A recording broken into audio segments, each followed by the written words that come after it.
Hello and welcome to Route 99. This is DPM 108. We're looking at an RC today. The passage goes like this. Over the past few decades, neuroscience research has led to the development of several technologies that can measure human brain activities, including functional magnetic resonance imaging, which is more popularly known as MRI, implant electrode systems, and electrocephalograms, EEGs for short. So the research in neuroscience has led to development of these devices which can use to measure human brain activity. Right. Some of these technologies have recently entered the consumer market, including EEG devices that were initially marketed as focus trainers or meditation aids for biohackers looking to enhance their performance.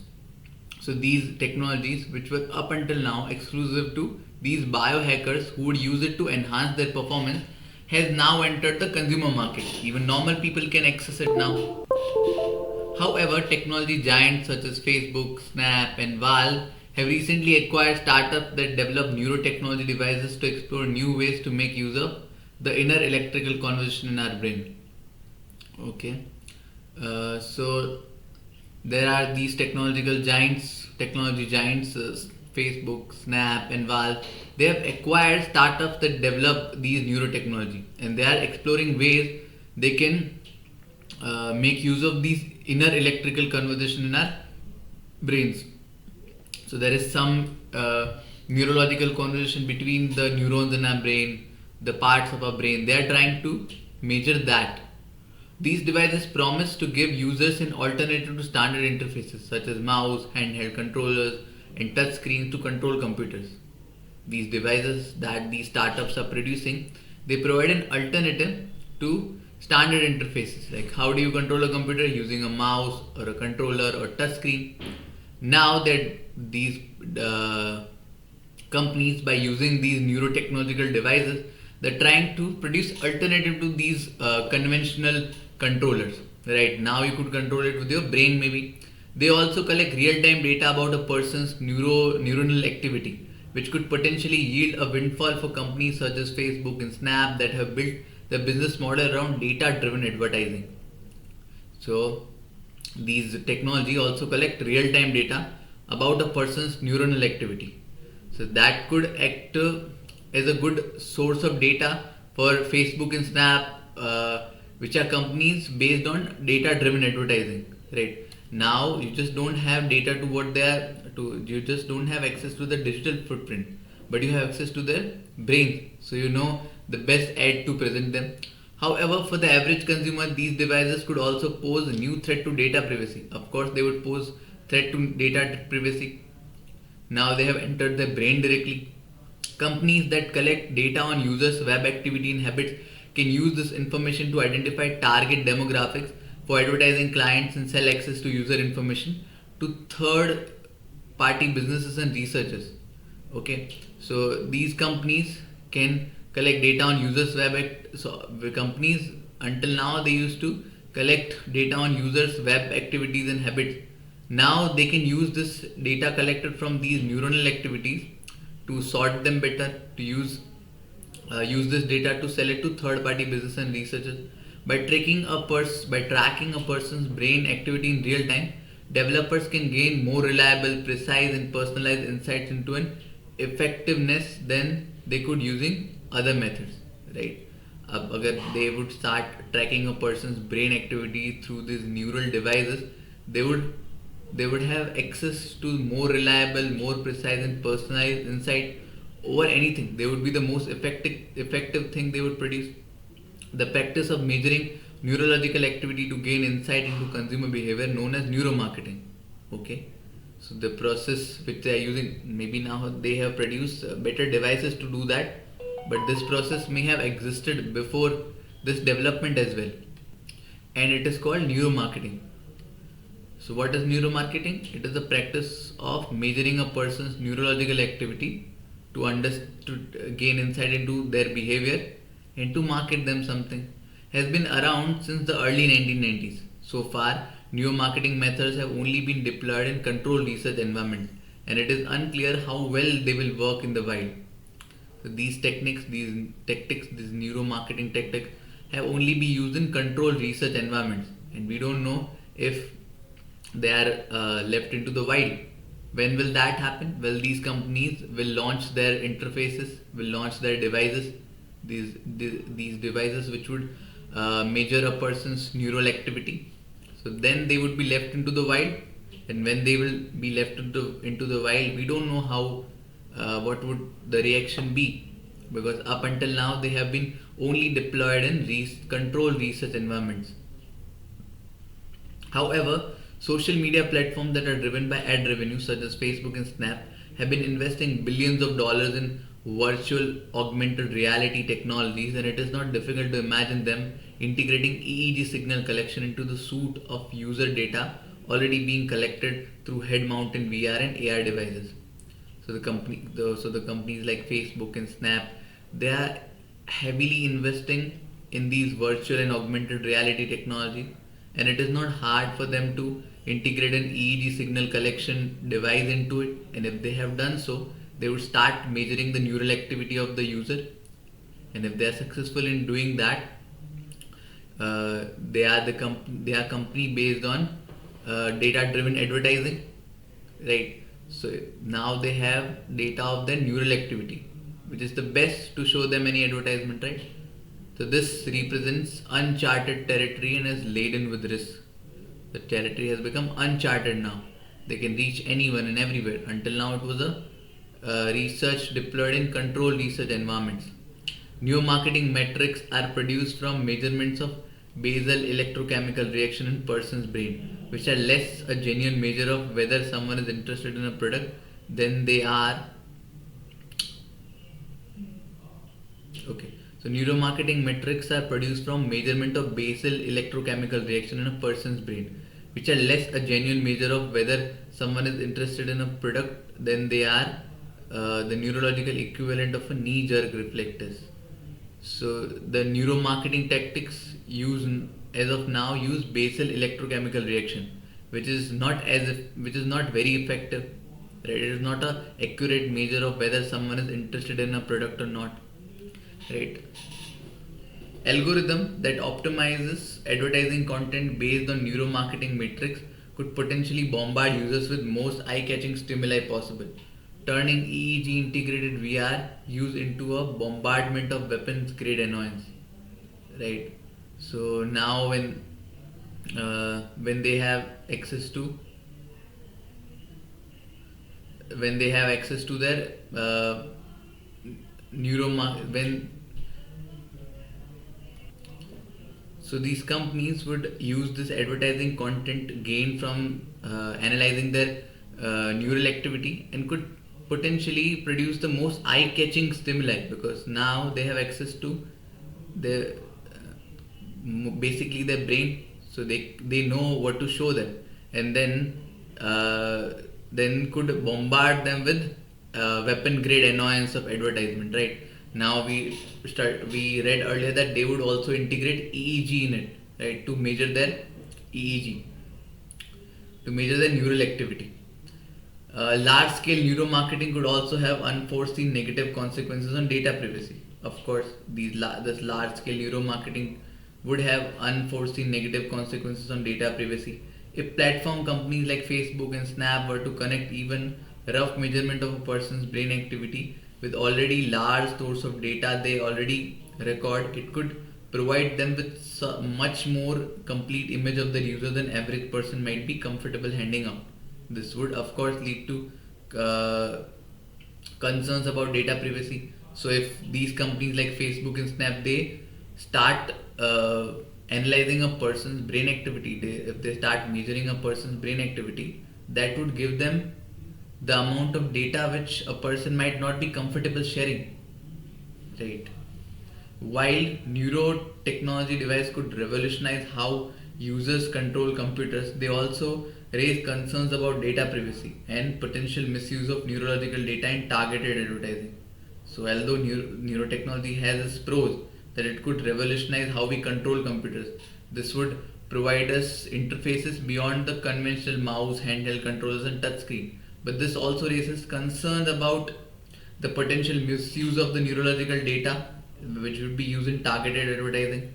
Social media companies are investing in billions in VR and AR, and they may integrate EEG signal collection into the suite of user data already being collected, which could have serious consequences for users' data privacy. With neuromarketing still in its early stage, it remains to be seen how it will develop and whether the risk can be mitigated. So, this of course would have consequences for users' data privacy, but the neuromarketing is still in its early stages. These devices hasn't been adopted yet, neither are there very effective devices which can be deployed in the market as of now. They are not very successful as well. So it is still in its early stage, and it remains to be seen how will it develop, and whether the risk associated with it can be mitigated, can be reduced. Let's move on to the questions. Okay, question number 1. The author's argument about the potential threat to persons' privacy from neuromarketing is based on the assumption that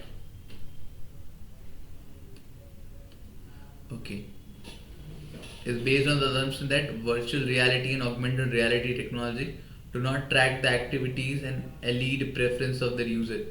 If it would have been based on this assumption, this wouldn't have been an assumption at all, right? Author believes in it that virtual reality and augmented reality tracks a person's activities and trace their preferences, right? This is no assumption at all. So this cannot be my answer. Companies sell data on users' web activity to third-party businesses, mostly without the consent of the concerned users. Yeah, this could be an assumption.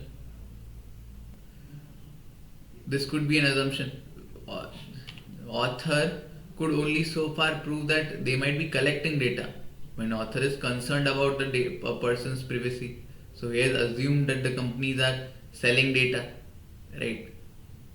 So author explained that they might install EEG in the AR VR devices that they are going to launch, and he said that would lead to a data privacy threat, right? So this means that author assumed that companies collect data and they sell it to third party. So this seems like my correct option. Collection and manipulation of users' data by companies that have access to it only lead to unpleasant consequences. Okay, how is this an assumption? Only lead to unpleasant consequences. This is not at all a matter of the result, the conclusions that are going to come of it. So this is not my assumption, of course. Basal electrochemical reaction in the brain are not an accurate measure of whether someone is interested in the product, right? So the author has also agreed that basal electrochemical reactions are not very effective. That is why maybe they need EEG. So how is that an assumption? So this is a premise that companies would install EEGs in their AR VR device, and that would lead to a data privacy threat. So there is a gap here. How that would lead to a data privacy threat? So that gap can be filled by this sentence that their company would sell the data without the consent of the consumer. Filling any of these three sentences, 1, 3 or 4, does not fill the gap, and that is why they cannot be my answer, but 2. Right, 2 is my correct answer. As per the passage, all of the following are incorrect in the context of EEG except. All of the following are incorrect except means we are looking for a correct statement about EEG. EEG signal work on the link between the state of being interested and an external stimulus. Okay. Is that so? Does EEG signal work that way? Or actually the author hasn't discussed on how exactly EEG signal works. Right? It just talks about how measuring EEG signal can tell the companies about what exactly is going on in the brain of the person and what he or she might like, right? And on the basis of that, they could present them or they could endorse them new products, but this is not it. So this is incorrect. EEG signal level up the depth of control established by biohackers on the subconscious. So does it level up the depth of control? It is used as an aid, but can we say that it level up the depth of control? This would be very specific. We don't know how exactly does it work. We have only been told that EEG works as a aid for biohackers to improve their meditation. So this is also wrong. EEG signals have been proven compatible with any kind of user's data harnessed by organization. Okay. How is this relevant at all? If it has been proven to be compatible with any kind of user's data, this is not at all related to the discussion of the passage. The measurement of the brain activity to understand customer behavior has largely been restricted to controlled research environment. Yes, this is true. Has been precisely given in the passage that up until now, the measurement of the brain activity to understand customer behavior was under the confined experimental space. It has never been let out. So this is my correct option. Which of the following statement best represents the essence of the passage? Okay, essence of the passage. Neurotechnology device promise to revolutionize how users control computers and could provide companies like Facebook and Snap with more reliable and personalized insight into ad effectiveness. Seems like a good answer. Let's just keep it. Okay. The development of EEG devices for consumer use could pose a significant threat to data privacy and may allow companies to obtain a more complete image of their users than they are comfortable handing out. Okay. So although this is a good summary, this talks about all the points discussed in the passage. We are looking for the essence of the passage, right? So if you see here, the author again and again warns about data privacy, how this could lead to a breach of a person's privacy. है ना? So although this contains all the points, this contains the main argument of the passage, that how it could pose as a threat to a person's privacy. So this is a better answer. Let's just keep this one. The early stage of neuromarketing research have led to the creation of several technologies that can comprehensively measure brain activity. No, this is just opposite to what is being said in the passage. The author says that it is in the early stage of development and it hasn't produced anything concrete as of now, right? So this is wrong. The passage discusses the potential risk and benefits of consumer neurotechnology device, including concerns about data privacy and the potential misuse of neurological data in targeting advertising. Yeah, this specifically talks about EEG devices, and this talks about devices in general. So isn't this a better answer over this? So henceforth is my correct option. Okay, question number 4, last question of the RC. These devices promise to give us an alternative to standard interfaces such as mouse, handheld controllers, and touchscreen to control computers. They also collect real-time data about a person's neuronal activity, which could potentially yield a windfall for companies such as Facebook and Snap that have built their business models around data-driven advertising. Which of the following, if true, would strengthen this claim of the author? Okay. We're looking for something which would strengthen the claim that these devices would first measure neural activity and then that would be used by companies for data-driven advertising. That is the argument. We need to find an argument, a sentence which supports this argument. The brain's response to marketing stimuli is complex and involves multiple regions and processes, including attention, emotions, memory, and decision making. Okay, this could be it. Just because brain's response to marketing depends on various things, now we have found a device that could do all of it, and that would help marketers produce better advertisements. This could be it. Although capabilities of EEG fall short of mind reading, it could, in theory, reveal attentive response to intrusive environmental stimuli a user didn't intend to focus on. Could be it.